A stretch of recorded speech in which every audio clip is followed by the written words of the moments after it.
So what, Daniela, then is what's the number one barrier?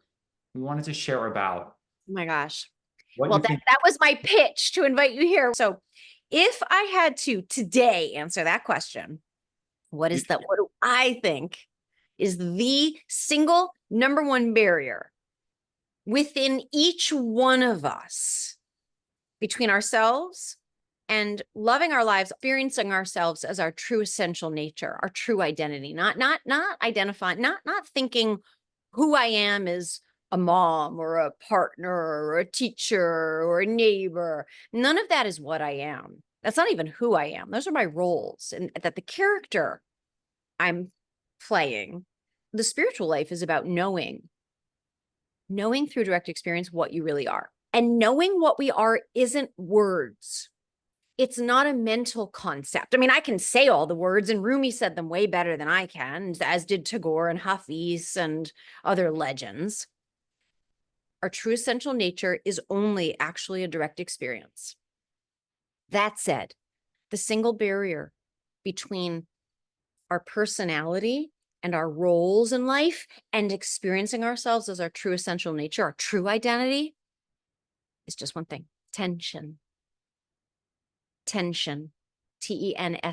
Use that word very specifically.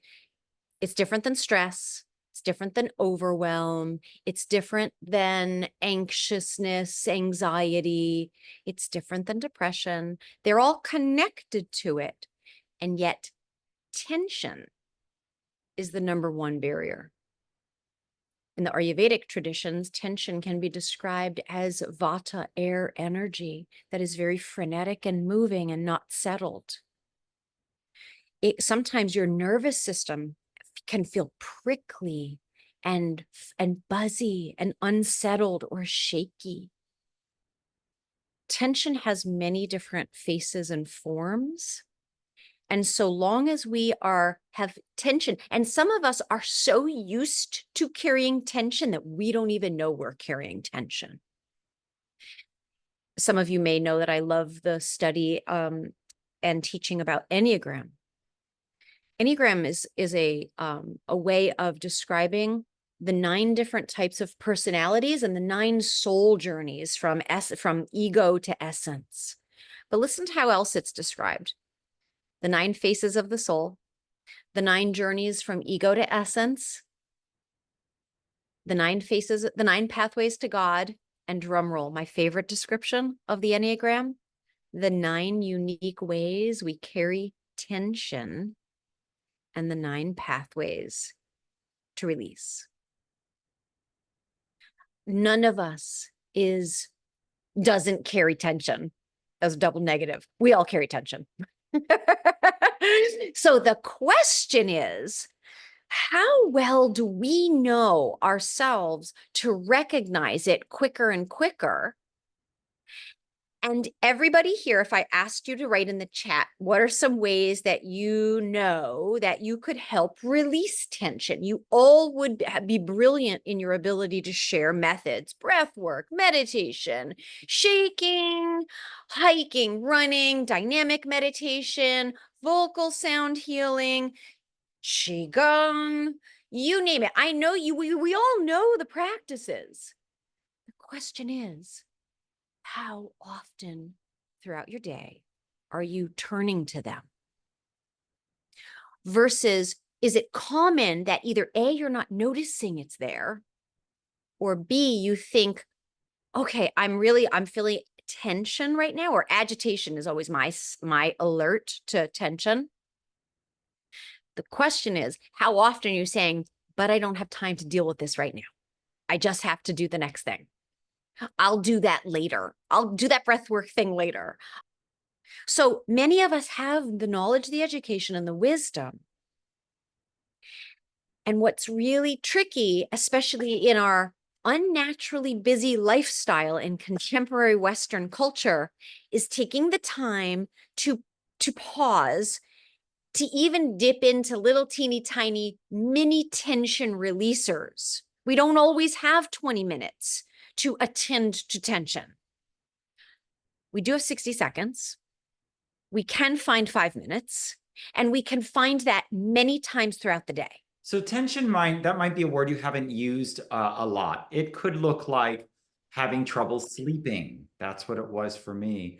It could look like headaches.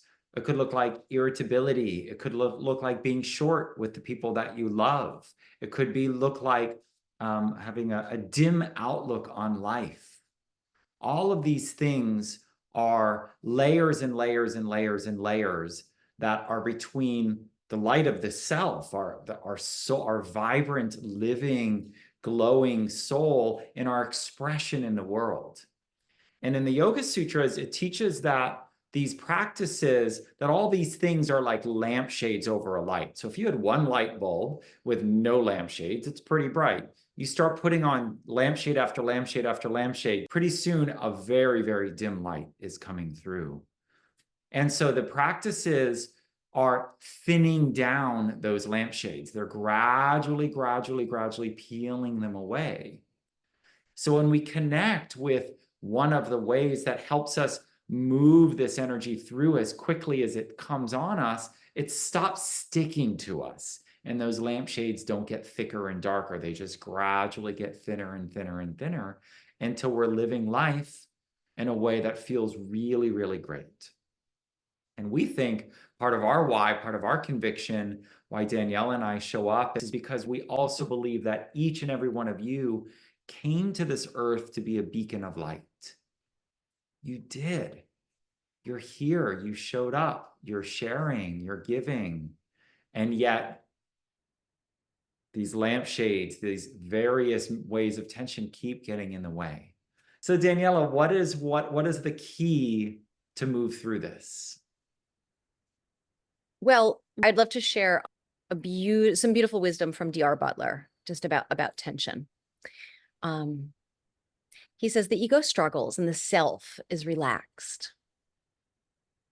Self with a capital S, okay? Personality struggles, like we struggle in our roles, and yet our true essential nature, that doesn't struggle. That's always in a state of relax. So we get to choose which way to go. To relax, to release tension is a choice. And to release tension is a divine experience. When we release tension, it is like God or divinity itself can settle comfortably inside of us. It's like, oh, now it's got the house I can comfortably settle in. And he goes on to say the mastery of life doesn't come at the end of a lot of hard work. It comes at the point of total letting go of all thoughts and all tension, all agitation. We're not here to engage in struggle. When we struggle, we create our own unhappiness. So keep remembering to let go of tension on all levels. This is the key. You see, as so long as we're carrying tension, we are locked into the realm of personality and ego. At best, we can have pretty comfortable moments, and the door is closed so long as we're carrying unattended tension. The door is closed to our ability to experience ourselves as what we are well beyond our personality, right? So you can have a pretty good life. If you got great karma, you got good luck, whatever you want to call it, you can have a pretty comfortable life in the realm of personality and ego and the character you are, the roles you are. That's not our spiritual life. The spiritual life is to play the roles knowing what you are. And then this whole experience as the character you are is a completely different experience because we know that isn't what I am. That's who I am temporarily. And I know what I am. And that's behind the door. We don't even get into that door so long as we're carrying unattended tension. And it's way easier to work with this and to navigate this when we're feeling rested, when we have good energy. You've all noticed how it's easier to navigate the turbulence of life after a good night's sleep than after a poor night's sleep. Like that's how easily we tip right? Great night's sleep, on top of the world. I can manage this. I can navigate this. Up all night long, everything looks terrible. Everything looks hard. So teaching swift ways to recharge so that we have enough energy to engage these practices, to take the higher view, to see with some vantage point what's really happening so we don't get stuck in the muck. That's what we're here to share. That's what we are all here to learn. That's what I'm a student of every single day. That's what Daniela is a student of. So Daniela, tell us about helpers and healers. Every single one of you here is a helper and healer because you're giving, your nature is giving. Every single one of you here, because the helpers and healers are drawn to energy practices. You're drawn to, you seek and yearn to feel better in yourselves, to feel good energy, because you're giving energy to others. You're helping and healing because of your giving nature. Every single one of you is a giver here. You're generous. You take care of the people in your lives. You care about people dearly. And it's the helpers and the healers in particular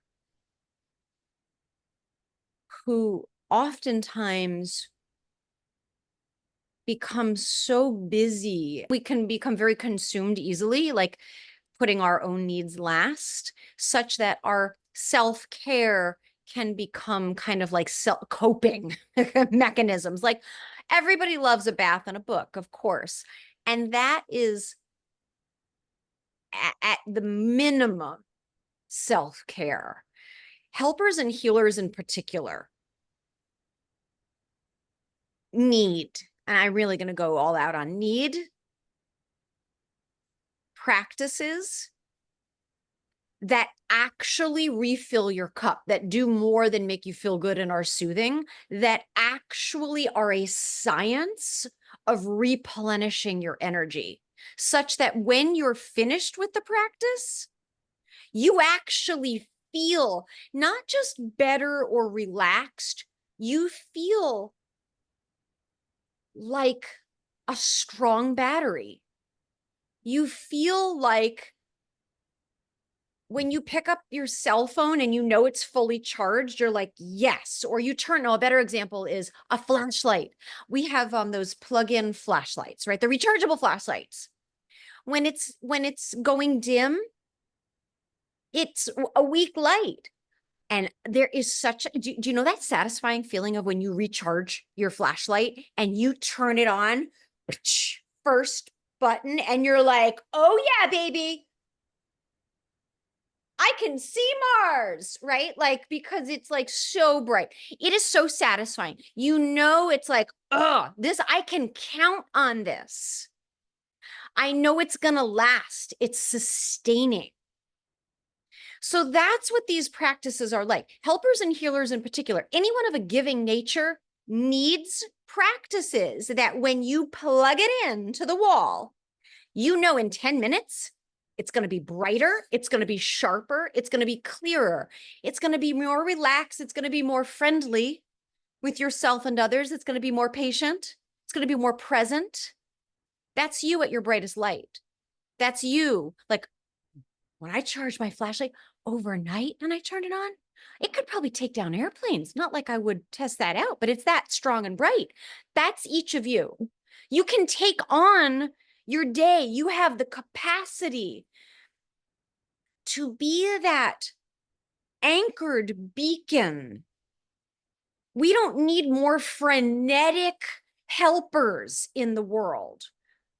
We need more grounded, centered, clear, established in flowing power energy helpers and healers. That's who you want to tether yourself to, right? If you don't feel well, who do you look for? You really want someone calm, clear, and centered. You don't want the other person that's also matching like a frequency that just doesn't feel really very safe and soothing. So we all need these practices that ground us and that bring us into that, like, we're recharged. and we're ready for our day. We're ready to serve. So we needed words to describe this side of what we teach. We chose in this program that we're sharing about now, 2 different aspects of it, is called Healing Qigong. We could have called it anything. We could have called it movement arts. We could have called it good energy. There's any number of words that we could work with. And we love the word Qigong because Qigong is a word that means skillfully using what you have, the energy that you have, the skills that you have, the knowledge that you have, working with them skillfully to develop your own potential. To develop your own potential, to show up as the bright light that you're here to be. And then we use the word healing because healing comes from a word that means to return to a state of wholeness. So when we put these together in a state of wholeness, shining as our brightest light, we can now elevate others. And when we elevate others, we elevate the world. That's the promise. That's the potential that you all have, that you all are here for. And that's what this particular program is here to share.